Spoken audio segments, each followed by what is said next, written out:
Hello everyone and welcome to our Monday Minute. Today we're going to discuss an update to the OIG work plan.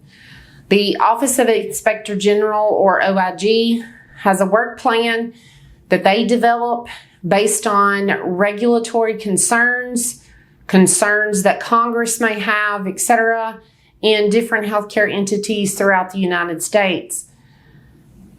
Occasionally, there are entries into the OIG work plan specific to home health and or hospice. Today, we're going to discuss the most recent update in June of 2023, specifically related to hospice. The addition to the OIG work plan is to review high-risk Medicare hospice admissions to GIP.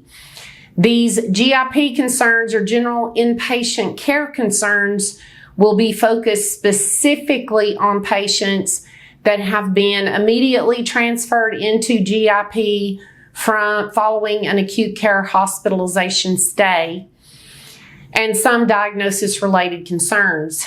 The concern is that patients are being transferred into hospice or electing hospice benefit immediately following an acute care hospitalization who may still be in the hospital. Obviously, you have to be in an inpatient facility to receive GIP, but that they may not specifically require GIP levels of care. We, as Healthcare Provider Solutions, have had inquiries from hospices, and as the National Association has recently reported, they have had concerns or questions regarding the same, where acute care hospitals are trying to get hospices to admit patients to the hospice benefit to prevent the hospital from having to absorb the death in their facility.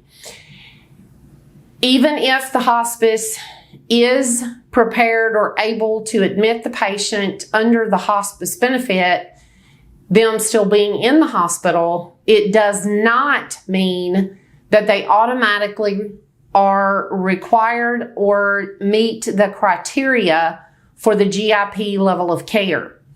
The general inpatient level of care requires that the patient have pain or other symptoms that cannot be controlled in any other setting in order for them to qualify for the GIP level of care. Please be very meticulous about the patients that you are billing under the GIP level of care, ensuring that they are qualifying and that all documentation shows that that patient truly does qualify for that benefit. Even if a patient is in a facility, it does not mean they qualify for GIP, and if not, should be billed under the routine level of hospice care. It is vitally important that each and every level of care provided by hospice, whether it be routine, GIP, inpatient respite, or continuous home care, that each and every level of care be specifically documented, and that your patient qualifies for that specific level of care, and the documentation at any point of their care supports that patient being billed under the appropriate level. We want to thank you all for participating today. Should you need additional information about the general inpatient level of care, please don't hesitate to reach out to Healthcare Provider Solutions.